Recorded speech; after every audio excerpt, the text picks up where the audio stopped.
Well, they said they were going to do it and they did it. Hello and welcome back to the channel. My name is Roland K. Smith and I've had the great pleasure of working in both social media and politics. Now, yesterday, Facebook pulled all news media from their website in Australia. Australian users can no longer access local or international news on the platform, and Australian news is not available anywhere in the world. Now, Facebook didn't just do this because they're a massive jerk run by the bulwark.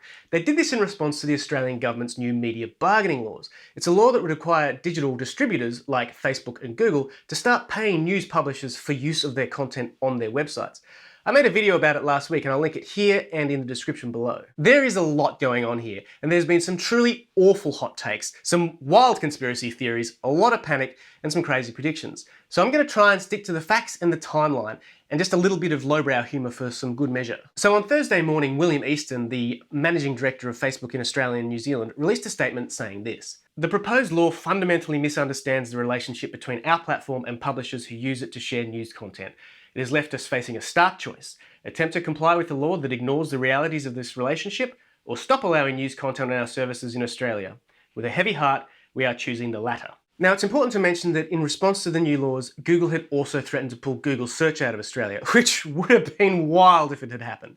But Google must have found some sort of compromise that they're happy with, because they're now negotiating with big media companies, including Rupert Murdoch's News Corp. So, addressing Google's response, Easton also said, "Google Search is inextricably intertwined with news, and publishers do not voluntarily provide their content. On the other hand, publishers willingly choose to post news on Facebook, as it allows them to sell more subscriptions, grow their audience, and increase advertising revenue." And finally, he left us with some cold hard stats. Last year, Facebook generated approximately 5.1 billion free referrals to Australian publishers, worth an estimated $407 million. For Facebook, the business gain from news is minimal. News makes up less than 4% of the content people see in their newsfeed. So what he's saying here is that it doesn't matter to Facebook if they get rid of the news. They don't think that it makes up a large part of the experience. They think it's a lot more valuable for the publishers to be on there than it is for them to have the publishers. It doesn't matter if it goes, everyone can get stuffed.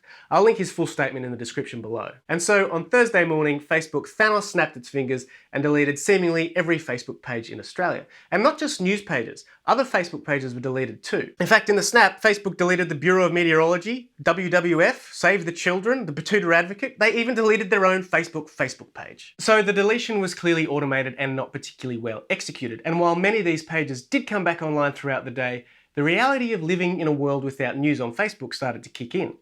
Australian PM Scott Morrison posted to Facebook to say this: "Facebook's actions to unfriend Australia today, cutting off essential information services on health and emergency services, were as arrogant as they were disappointing. These actions will only confirm the concerns that an increasing number of countries are expressing about the behaviour of big tech companies who think they are bigger than governments and that the rules should not apply to them.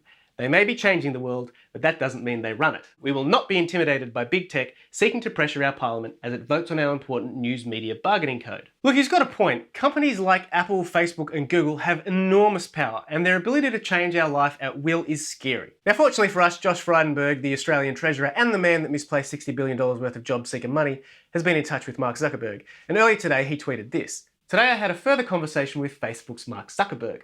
We talked through their remaining issues and agreed our respective teams would work through them immediately. We'll talk again over the weekend. I reiterated Australia remains committed to implementing the code." So it isn't over then. Both Josh and Mark seem to be pretty committed to their stance, so it'll be interesting to see what they come up with over the weekend. Look, this is an extremely hostile decision by Facebook, and one that's clearly aimed at the Australian government and major media publications. But it's the user, the audience, you and me, we're the ones that will suffer the most from this decision. Now, we can debate whether Facebook owes us or the media publishers anything, but the ramifications of this are going to be huge. I mean, what's going to happen in the next election? What's going to happen to information? Will misinformation reign? We've got the COVID pandemic currently going on and we're about to roll out the vaccine. How will Facebook pulling news affect that? Or will Facebook suddenly go back to just mums checking in on their kids? Cute pictures of cats. Will people suddenly stop being so political and the political divide in this country will disappear? Or will Facebook just get kicked out by the Australian government? I don't know if they can do that. Look, only time will tell. Okay, that's it for this video. I will do my best to keep you posted. Like and subscribe if you're into social media and digital content creation.